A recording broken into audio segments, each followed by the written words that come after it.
What's up mga ka-farmer? So, andito na naman tayo sa farm natin. Nag-visit tayo kasi from the previous vlog natin, pinakita natin na nag-load na tayo ng mga breeding materials natin.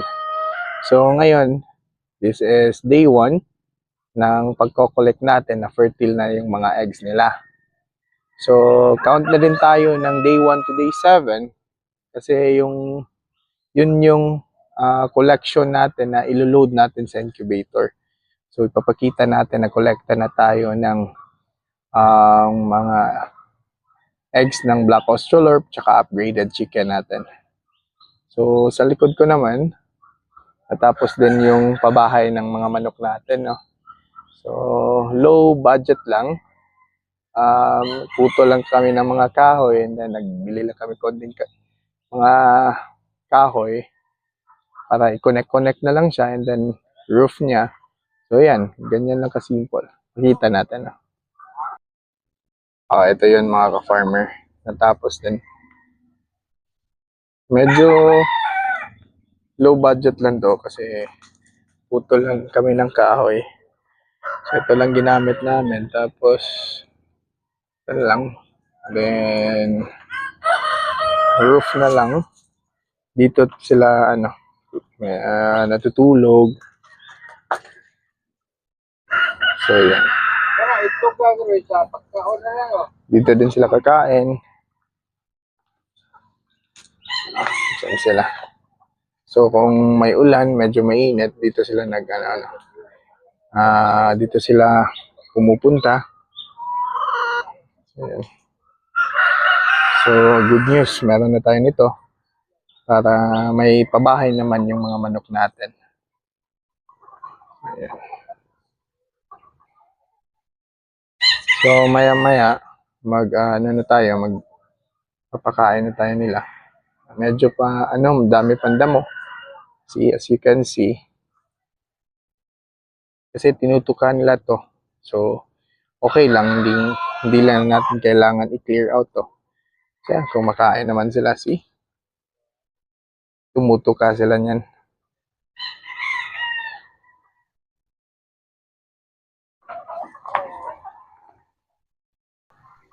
Ganda kasi umuwi dito mga ka-farmer eh.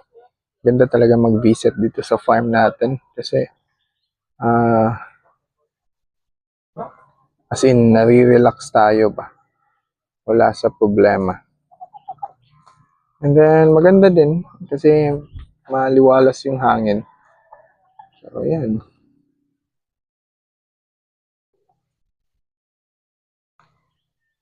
So tara, puntahan natin check natin yung collection.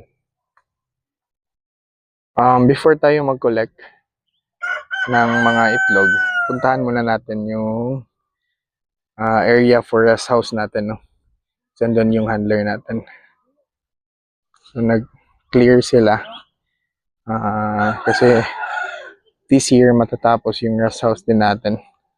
So, hopefully, maganda lang, tuloy-tuloy lang yung kitaan natin.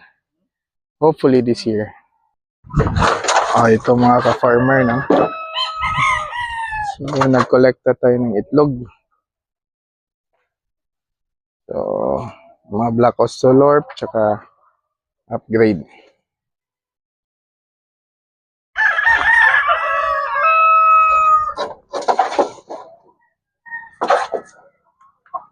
Collection nito, minsan may morning, tsaka hapon. So, kailangan talagang i-check para di mabasag yung itlog. Kasi minsan, inaapakan nila.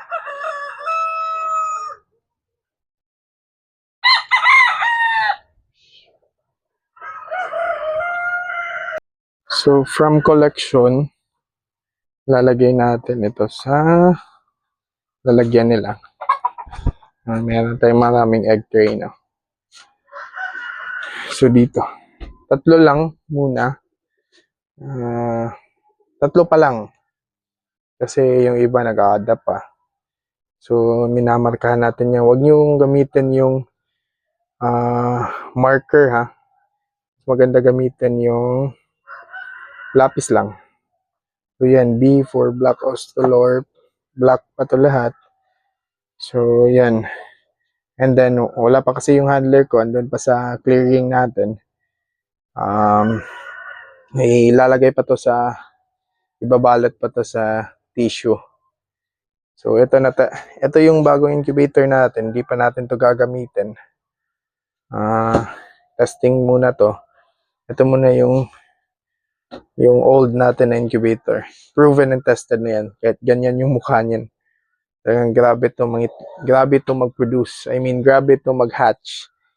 Hatch rate nito around 80 to 90%. Minsan nga, aabot pa ng up to 95%. So, maganda yan. So, na-testing na. Ready na lahat. So, yun mga ka-farmer, no? Recap natin yung nangyari. Ngayon, nagkolekta na tayo ng itlog. Kasi kaka 7 days na nila sa breeding fins. So, yung mga eggs na i-collect natin is fertile na. So, from today, which is day 1, count tayo ng 7 days. Tapos, yun yung ilo-load natin sa incubator natin. So, kasi mga fertile na yon. So, and then, natapos na din yung pabahay ng manok natin sa loob ng free range. So, medyo mas komportable sila.